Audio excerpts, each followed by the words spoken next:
Alright, so everybody knows that the 4850 is probably one of the most popular video cards in the market.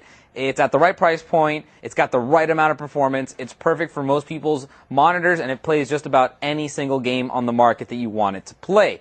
But now you have a new one to consider. Check this out. This is the XFX HD 4850, and XFX does make ATI video cards. They just started doing that just recently, like last week, so don't be freaking out. They didn't stop making NVIDIA video cards, but they do now make ATI Radeon video cards as well, and for very good reason. They're doing extremely well right now on the market. Pretty much they're outperforming some of the SLI cards and NVIDIA cards, you know, at the same price point. So why would you pay for NVIDIA when you can have ATI? So check this card out, the 4850. Now, the 4850 is in between the 4830 and the 4870. So when the 4850 first came out, we were kind of like, what is it? Now we know exactly what it is. Let me go over the specs with you to give you a general idea of the hardware that is inside this card, because it's a lot of good stuff. Now, first of all, this is the RV770 GPU that's on there. So it's the same one that's in the 4870. It's very fast. It's just clocked a little slower. So let's talk about that first. GPU core clock on this is 625 megahertz. To give you an idea, the 4870 is at 750 and the 4830 is at 575, so you're right in the middle. 50, 50, and 50. It increases by 50 each time. You also have 800 stream processors, which are also clocked at 625 megahertz. You get 512 megabytes of GDDR3, which is extremely fast. It's on a 256-bit interface, and that's clocked at 1986 megahertz, which is about 943 regular, and then since it's DDR3, it's double pumped, so you have to multiply that by 2 and you get 1986. You also get 16 ROPs, and you also get 40 texturing units.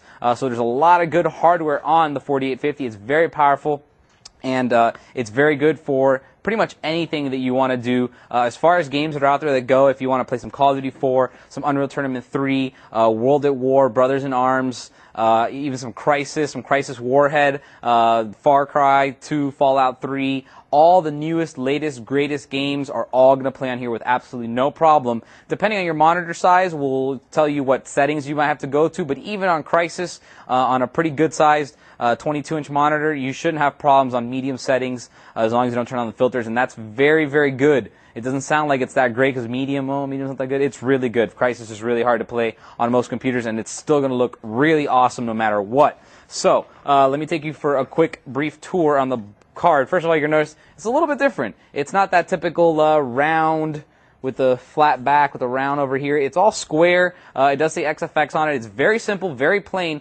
Another thing that's very plain and simple about it is the power. You will enjoy that. Take a look at the power. It's only one 6-pin PCI Express connector. You're not going to need to have a 4 or an 8 or anything else or any ridiculous connections. One 6-pin.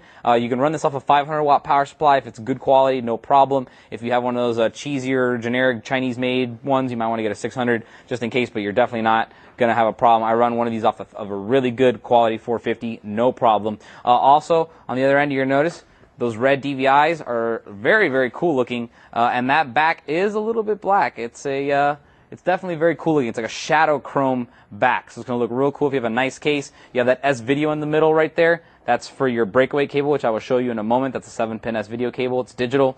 These will do 2560 by 1600 maximum resolution, so you could even run two 30-inch monitors off this one video card. Now, as far as interface goes, you guessed it, PCI Express 2.0, X16, length and electrically running, so make sure you have the right slot. If you don't have PCI Express 2.0, it will run in PCI Express as long as it's X16, and you won't lose any performance. You get a dual link DVIs that are on here also. You can do crossfire, which is also very important. So if you want to run these with any other 4800 series cards, you can, and you'll get multi-GPU scaling. You'll get some really nice improvements in performance. Also, it's really important is that you get HDCP.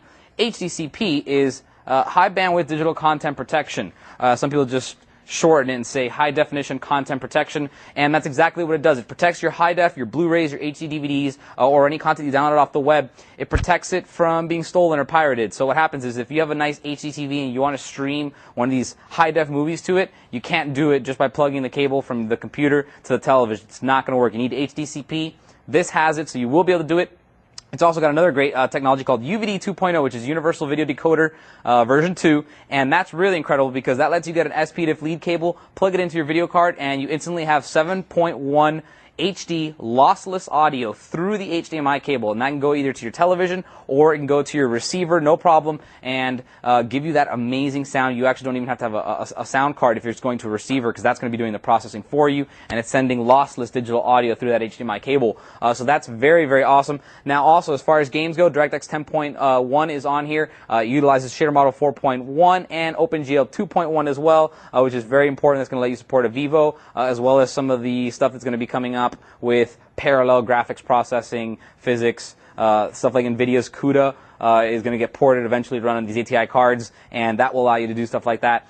So the 4850 is a fantastic card. In Crossfire, it's one of the best bang for buck for a large monitor performance setup. You want to get a couple of these and run them in Crossfire X, you're going to get some incredible performance. If you want to get more information, you can run to Computer TV, go to the forums, or look for other videos on how to choose a video card. There's a lot of information on our forums, though, which is great. And if worst comes to worst and you really need to ask me a question, email me here. And that's it. Goodbye. For more information on the XFX Radeon HD 4850 graphics card, type in P450-4850 into the search engine of any of these major retailers. For Computer TV, I'm Albert.